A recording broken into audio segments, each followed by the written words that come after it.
Greetings, I'm Slice, and in this video we'll be showing you the best relics in Elden Ring Nightreign. Please keep in mind that these are simply suggestions. You can use whatever relics you want. Of course, there are better ones.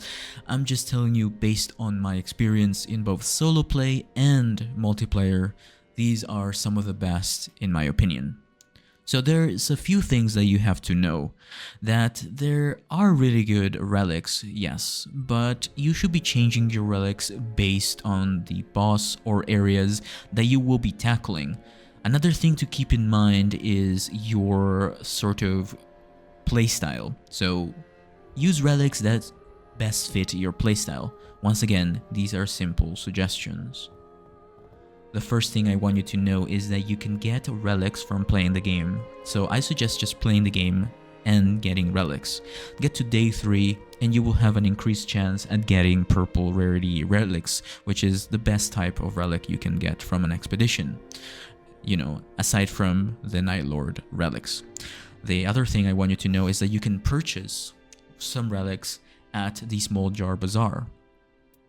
Additionally, you can also purchase goblets and grails at the Small Jar Bazaar, and this will give you additional different slots for your characters in the relic rights. You can also purchase some relics here in the Small Jar Bazaar, and as you progress through your game, as you defeat Night Lords, you will unlock the ability to purchase higher rarity relics.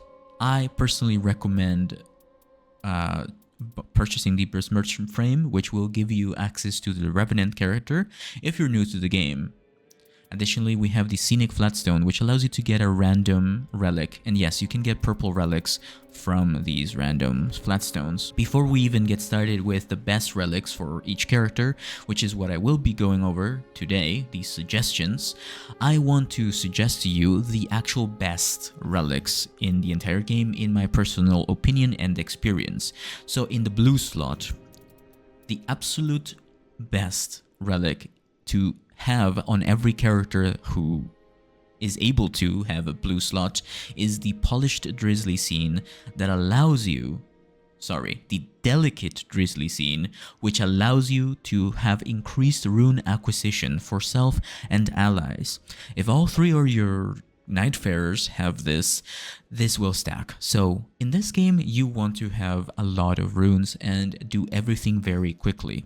This will allow you to level up very easily in the first few minutes of your expedition. So equip this on all of your Nightfarers, your friends, your whoever plays with you, and you will get a ton of runes, and this will expedite the process. So that is, in my opinion, the best relic to have on every single character, every single one. I only have the blue one, but I'm sure there's characters that have blue slots as well. But anyway, if you're able to put this on your character, put it. Now the second best relic for all characters, in my personal opinion, is the Polished Drizzly Scene that allows you to have a Wraith Calling Bell at the start of expedition, and it also increases your magic attack power up.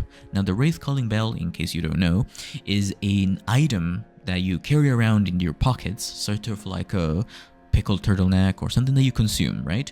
It is a weapon that is a bell that uses FP, also known as the blue bar on your screen, the magic meter, and it deals damage based on your magic. So it takes into account intelligence, but most importantly, faith. And this gem right here adds magic attack power, so it's really good to run it on Recluse, but we'll talk about that later. The Wraith Calling Bell is a really good ranged weapon to have on every single character, despite of it not being, despite of not every character being a mage. This is just really good to take aggro. This is just really good to deal overall damage and help you defeat vast numbers of enemies, and also deals a lot of damage to bosses. Alright, so now that we've talked about the best 2 normal gems, I want to talk about the third type of gem that you want, or the third type of relic that is overall best. And that's character-based relics. So you get these relics from completing remembrances. For example, the Old Portrait is unlocked by purchasing the besmirched frame and completing Revenant's storyline in the Remembrances. And this will show the actual real face of Revenant, as you can see right there. But yeah, so these are really good to unlock early on. So play as all of the characters and you will progress through the Remembrances. It will take some time, but keep into account that character-based relics are some of the best relics you can have. So the first one here on Duchess's Urn, I have the Grand Burning Scene, which allows me to deal more damage with Dexterity, so Dexterity +3, and Character Skill Cooldown Reduction +3.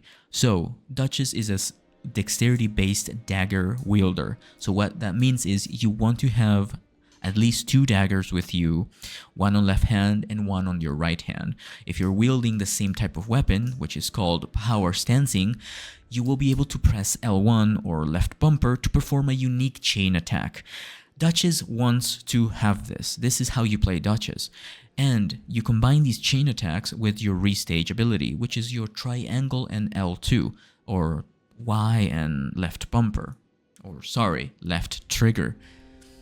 So what you want to do is perform a lot of chain attacks and then activate your restage. And with character skill cooldown reduction +3, it takes about 10 to 15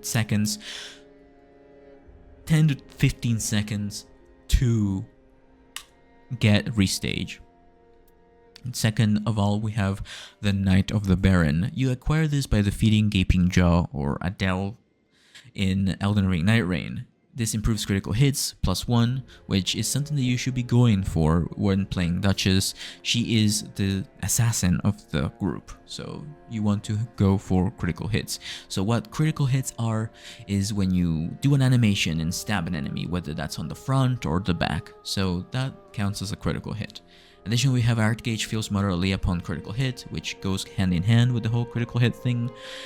Additionally, if you don't want that, I recommend using the increased rune acquisition thing, which honestly, that is way better than any damage in this case. So that's what I'm going to be equipping if you haven't defeating Gaping Maw. And lastly, we have Polished Drizzly Sing, which gives me the Wraith Calling Bell in possession at start of expedition and ups my magic attack power up +2. Now, something to keep in mind is that Duchess is a mage as well as a dagger user. So what she wants to do is she wants to buff her weapon with magic and have a ranged weapon when she has to retreat, and the Wraith Calling Bell is perfect for that. Now next up we have Duchess's Goblet. If you've purchased it from the Small Jar Bazaar, for the first slot we have a yellow gem which is unique to Duchess. Dagger chain attacks reprises event upon nearby enemies, which means you don't have to activate restage to activate this. If there are a group of enemy, you will trigger a restage-like effect on them. If you don't like that kind of thing, I personally recommend anything that ups your dexterity, anything that ups your mind or intelligence. Anything that goes hand in hand with your teammates as well, that ups your HP. Additionally, Duchess works really well with very quick and swift attacks. So I recommend using Knight of the Foe if you don't have anything else. Knight of the Foe will make your starting armament rot, and you will get an attack boost if you poison an enemy in the near vicinity. This also increases your maximum FP, so it's really good to have. The way you unlock the Knight of the Wise is by defeating the Sentient Pest, which I have a guide for if you want to check that out. If you don't have anything of the sort, I suggest the Golden Dew, which is acquired by completing her first Remembrance, which allows us to improve character skill attack power and boost attack power of added affinity attacks. So added affinity attacks is elemental attacks that are on your weapon. So magic, frost, and lightning, and other things like that. So that's what affinity is. If you don't have this and are a new player, anything that ups your dexterity, intelligence, or character skill cooldown is really good. Once again, she deals more damage based on intelligence and dexterity at the beginning of the game. Additionally, giving her an armament that has bleed on it, preferably a dagger as a starting weapon or in the game, is really good. But that's not what we're talking about. Lastly, I am using the old pocket watch, which allows me to restore FP for my Spirit Calling Bell, which goes hand in hand with that, if you have it or if you find one in the game, by looting the cemeteries. and Dexterity +3, which will increase my damage. And that's pretty much it. So for Raider, Raider is the tank of the group. So for Raider, I have Raider's Goblet, which allows me to have the Grand Burning Scene, which gives me improved Great Hammer attack power, which is something that Raider likes using. Stone Sword Key and Possession Start of Expedition, which allows you to get a lot of runes right out of the gate. I recommend doing the Ever Jails once you're level 4 or 3 if you're Raider. And character skill cooldown reduction +3, which allows Raider to have his character skill very, very quick. As you may know, he gets a shoulder bash and it's amazing. As in the middle, we have the Torn Braided Cord, which is unique to Raider and has a damage taken while user character skill improves attack power and stamina. And the Strength +3. He is a pure strength build. You want to have very big weapons and strong weapons, such as Great Hammers and Colossal Weapons. You get this by completing his Remembrance, which is like the first step. The one where you have to fight people in the, Colosseum. If you don't have that, once again, get that increased rune acquisition for self and allies. And lastly, for the yellow slot, I have physical attack up +2. You want anything that is good for physical damage or strength with Raider, alright? That's what I'm talking about. So, once you complete Raider's Remembrances, you will get the Chalice. For the Chalice, we have the improved Grey Hammer, which is the same thing, starting with Stone Sword Key and character skill cooldown reduction. We also have Polished Burning Scene, which adds an ultimate charge gauge, which will make your ultimate art charge faster, and the character skill cooldown reduction +2, which allows you to do that shoulder bash very often. And we have the Torn Braided Cord. If you don't have it, use that Polished Scene that allows you to get more runes. Revenant's Urn, I have the Small Makeup Brush. Revenant's unique item that you get from her Remembrances, which allows the power up while fighting alongside family. So if you're by your ghosts or your summons, you will get a power boost. And also you get increased rune acquisition for self and allies, which is amazing. Anyone that runs Revenant should have this, the Small Makeup Brush relic. Next up we have the Besmirched Frame, which you get it from the Small Jar Bazaar. Taking attacks improves attack power, but most importantly, Faith +3. So with Revenant, you want anything that buffs your lightning attack, your faith, or anything that increases your allies' HP, attack. She is the support character. You don't want damage with this character. You want to stay in the back, throw your summons, and throw lightning spears at enemies, or fire, or whatever incantation you want. That's how you play Revenant. You are a support build. You are not a strength build. And lastly, I have the Polished Luminous Scene in her first goblet. The art gauges feel moderately upon critical hit and mine +1, but honestly, anything that increases your faith is better. Lightning attack power, once again, change your relics based on the character that you're playing, but also what boss you will be fighting up against. Anything that increases your faith is good on my book for Revenant, and as well as rune discovery. So for Revenant's Goblet, we have the Grand Burning Scene, which allows me to start with a Wraith Calling Bell, my ultimate art gauge extended by +3, and my magic attack power up, because Revenant also likes casting magic. And this also affects your Wraith Calling Bell, so it is incredibly important to start with a Wraith Calling Bell with her. Additionally, we have the Polished Burning Scene, which allows me to be strengthened with family and allies when ultimate art is activated, meaning your big ultimate art, so you will buff your teammates and your family summons. And you also get an arcane boost. Lastly, we have the Polished Tranquil Scene, which increases my faith and vigor, because Revenant is very, very weak. Next up, we have Recluse. So for Recluse's Urn, I have the increased rune acquisition for self-allies. We have the Polished Grizzly Scene, which allows me to start with Wraith Calling Bell in possession, and my magic attack power goes up because Recluse is a mage, not a melee. Please stop playing as a melee character with Recluse. Only prioritize doing cocktails and casting magic. Wraith Calling Bell is amazing, and magic attack power is really good. Lastly, we have the Vestige of Night, which you acquire by doing Recluse's Remembrances. and you collect affinity and will activate a Terra Magica. So Terra Magica is that rune, blue rune that you see on the ground. If you stand in it, you will deal more damage when casting sorcery. And also we have magic attack power up. So I have magic attack power 4 with Recluse, which will make you unstoppable if you play in a team, alright? If you play solo, Recluse is a little bit more rough around the edges. So next up we have Recluse's Goblet. For Recluse's Goblet, I have the Grand Burning Scene, which allows me to get the burning, the Calling Bell, the Ultimate Art Gauge +3, and Magic Attack Power goes up +2. This is one of the best things you can have for her. Next up we have the Wraith Calling Bell thing, but if you don't care about the Wraith Calling Bell or Magic Attack Power Up, I really like having Magic Attack Power Up, so that's what I want to have. But if you don't want to have a double Wraith Calling Bell, once again, activate that increased rune acquisition relic, please. And lastly, we have the Grand Luminous Scene, which max HP up when you're holding 3 small shields, which is a little bit annoying. You don't have to hold 3 small shields, but it's there if you want. But most importantly, we get an additional FP, which Mind +3, and Intelligence +3, which governs your damage with magic. And lastly, we have Recluse's Chalice, which you get by completing expeditions and unlocking remembrances and stuff like that. I have the max HP thing, Grand Luminous Scene, the Mind +3.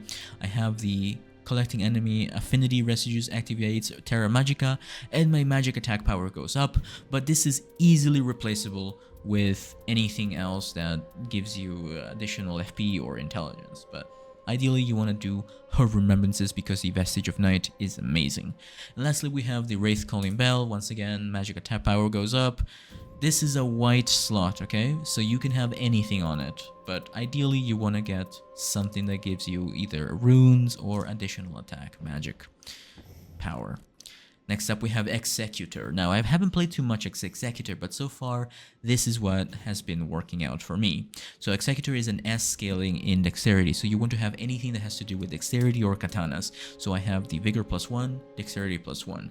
My physical attack power goes up in the second slot with this Luminous Scene, and fire damage negation goes up, which is not that interesting. Next up we have the improved attack power with 3 Twin Blades equipped. Now this might seem a little bit silly, so you don't have to use this one, but the most important thing about this is the endurance. If you don't want to use the Twin Blades or have Twin Blades in your inventory, I recommend using anything that ups your dexterity, rune acquisition, or breaking stance, or HP restoration. Now, mind you, thrusting weapons are katanas, okay? So keep that in mind.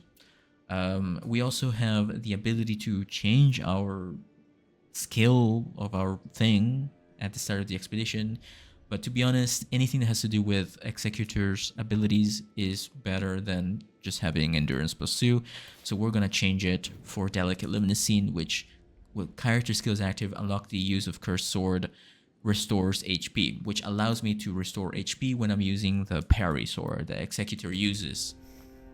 Next up for Executor's Goblet, I am using the Ultimate Art Gauge +2, which we all know the ultimate for Executor is amazing, so we want to use that with him. Magic Negation is a plus. In the second slot, we can use the Rune Acquisition thing, or we can use the Polished Grizzly Scene, which allows me to restore HP when my sword is active, and improve stance breaking when two-handing. Now this is absolutely amazing because you will deal more damage with your Cursed Sword. And next up in the final green slot we have the Old Pocket Watch, which increases my dexterity +3, but of course you can use anything that you deem better, anything that ups your dexterity or your stance breaking. So next up we have Wylder. This is the everyman. This is the character that you will most likely will be playing as when you first start playing this game. So let's talk about very cheap relics at the beginning of the game. So in Wylder's Urn, I recommend anything that ups your strength, your rune acquisition, and your poise or stamina. Okay, if you don't have any relics, those are the things that you should be going for. But if you do have some relics, I expect you to have something that improves stance breaking when two-handing. Also, starting armament inflicts blood loss. It's just really good to have, but it's not entirely necessary and it doesn't really fit Wylder's. But once again, change your setup based on the Night Lord that you will be facing. But alternatively, you can use anything that breaks stance with, while two-handing, or anything that ups your strength. And the second slot, I have Polished Burning Scene. Character skill cooldown reduction +2 and ultimate art gauge +1. So Wylder is very strong when it comes to performing his ultimate art, so we want art gauge cooldown for him. And additionally, we have either Polished Grizzly Scene that ups my vigor and taking attack improves attack power if you're a bad player and you need a lot of health and you need a lot of power. But if you're a better player, once again, I recommend the Delicate Grizzly Scene that increases your rune acquisition for self and allies. So once again, that goes for everyone that has the blue slot, if you have it. On Wylder's second setup, the Wylder's Goblet, we have the Polished Luminous Scene, which ups my physical attack up +2, increases my fire damage negation, and the Grand Tranquil Scene, which is Wylder's green gem, follow-up attacks possible when using character skill Greatswords only. So Wylder prefers Greatswords. He is a Greatsword, slower but deadly character. He's the every character. He's like a quality / strength build, right? So you want strength and anything that has to do with greatswords. So improve attack power with 3 plus colossal weapons equipped. You don't have to be using them, you can just have them equipped. And lastly, we have changes compatible armament skill to Hoarfrost Stomp as Serve Expedition, which is amazing. You press L2 with this and you destroy a group of enemies. Lastly, we have the Grand Tranquil Scene for improved attack power with 3 times Great Spears equipped, which I don't expect you to have. It's just really good to have because, whatever. But most importantly, we have max HP up with 3 medium shields, which is something that Wylder uses, and increased rune acquisition for self and allies. That is the most important thing out of this whole situation. But literally anything that the Night Lords give you, like starting armament deals with fire, stamina recovers with your successful attack, all of those things are good. But I use the increased rune acquisition because it's amazing. Next up, we have the Guardian. Now, I haven't played as Guardian that much, but this is my suggestion. I have Knight of the Fathom, which you get by defeating the Augur boss, and increases maximum HP. Flask also heals allies, and items confer effect to all nearby allies. So with Guardian, you want to play as an ally. You want to play as a support build. You want to get all the attention from the enemies while your teammates destroy the enemies. You are a selfless being, okay? You will not be the star of the show. You will be the support. You will have that shield up, that colossal shield, that big shield, and you will be getting aggro, and that's how Guardian plays. And you can res teammates as well by performing your ultimate art. So for my second relic, I have the Grand Luminous Scene, which is exclusive to Guardian, or at least it should be. It creates a whirlwind when charging halberd attacks, which he prefers. He prefers halberds, by the way, and which is like a long lance, and HP restoration upon axe attacks, that's just a bonus, and increased rune acquisition for self and allies. Next up, I have the Knight of the Wise, which increases my FP, starts armament with poison and rot in vicinity increases my attack power. This is just a bonus, but anything that has to do with strength, anything that has to do with stamina, shields, dexterity, not really, but it helps. But yeah, anything that increases your character skill reduction or acquiring runes is really good. For Guardian's Goblet, I've got the taking attacks, improves attack power and vigor +1. You are not the star of the show. Remember, you will have to parry a lot of things or block a lot of things. If you don't like this, once again, I recommend the Delicate Grizzly Scene, which increases your rune acquisition for self and allies. Next up, we have the Polished Grizzly Scene. Taking attack improves attack power, vigor +2, which is literally the same thing, but you can stack them, or you can just have the increased rune acquisition. Next up, we have the Grand Tranquil Scene in the green slot, which improves my attack power with 3 Great Spears equipped, which is something that you should go with when you're playing as Guardian. Anything that buffs Guardian's skills is something that you must have. max HP up with 3 medium shields equipped. This is just a bonus, but self-explanatory, and increases rune acquisition for self and allies. So these two right here will not stack. I'm not too sure if they do. I will have to test it. So if you don't want to have two of the same, or if you don't want to risk it, I guess I'll let you know in the comments down below if it does stack. I will probably find out soon. You want to have guard counters. Of course, he is a character that uses a lot of guard, and anything that improves your character skills or strength. So yeah, once again, I haven't played much as Guardian, but anything that is from his remembrances will be better than what I have right here. So take that into account. Use the Guardian's remembrances items and you will succeed. And lastly, for the entire game, the best player in the entire game, the best character, Ironeye. So for Ironeye, I have his urn. I have Knight of the Wise, increased maximum FP, and starting armament inflicts poison, and you get a boost when you poison an enemy. You get this from defeating the Sentient Pest, which I have a full guide on how to do as Ironeye, in fact. It's really easy, trust me, it is amazing. To defeat the Sentient Pest, you need a fire bow or a fire armament, so I recommend you do that. Personally, I recommend playing Ironeye with fire arrows and Recluse. Recluse constantly sucks the fire out of the arrows that Ironeye produces, and you have infinite FP and infinite fire. So taking down the Sentient Pest is amazingly easy with that method. Anyway, next up we have Polished Tranquil Scene. Stamina recovers with each successful attack, so your ammo is infinite, but you run out of stamina, okay? So your ammo is your stamina. So if you have stamina recover with each successful attack, you will have virtually infinite ammo and infinite stamina. Next up, we have the Ironeye's exclusive Polished Tranquil Scene, plus 1 additional character skill use and HP restoration upon thrusting sword attacks, which is not important. What we care about is the plus 1 additional character skill use. So the character skill use is the triangle L2, which allows you to slide through an enemy and mark them, and you can use this to evade and go through enemies and not receive a damage. You will be invincible when you use this. Next up, we have Ironeye's Goblet, which I'm using the Grand Burning Scene, which improves my Frenzy Flame incantations, which is not important, but what's important is the character skill cooldown reduction +3. That way we can spam the slide, triangle, and L2, and we get dexterity +3, which is amazing because he's a bowcaster. Next up, we have the Grand Drizzly Scene, which allows me to have an additional character skill use to, and Vigor +1. If you don't care about the character skill, once again, you guessed it, increase rune acquisition, alright?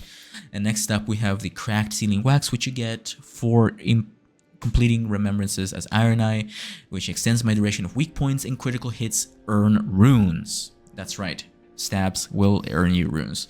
Lastly, we have the Ironeye's Chalice.